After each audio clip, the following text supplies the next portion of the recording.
Hi, I'm Dr. Jennifer Peterson, and I am a joint reconstruction surgeon with Tulsa Bone Joint. I knew I wanted to go into medicine from a young age. I particularly like helping people. I just want to make sure that people are able to enjoy life the best that they can. I, like many orthopedic surgeons, experienced many small injuries as a child that exposed me to the field of orthopedics, and as I got older I found that it was one of those things that I could help people get back to the activities that they love doing on a daily basis, and I think that's really important. I swam for most of my younger life. I swam all the way through college.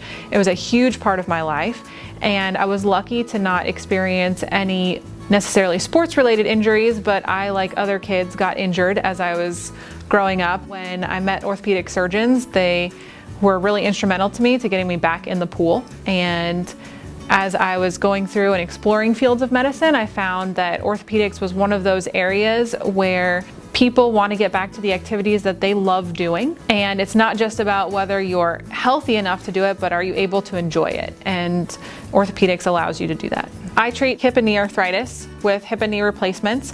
And for me, this field has a special calling because I feel like as an athlete growing up, I experienced such joy at being able to get out of the house and get around and do all the things I wanted to do. And I realized that as people get older, when their hips and knees hurt them, that can really prevent them from doing the activities that they love. I think my practice is unique in the sense that I offer robotic surgery as well as the conventional hip and knee replacement. So for me, I'm able to utilize the robot to make us even better at what we do and give you the perfect joint replacement for you. What I love most about what I do is when my patients come in after having a hip or knee replacement and they went from not being able to walk from their bedroom to their bathroom without pain to being out and about with their families and enjoying every activity that they love to do.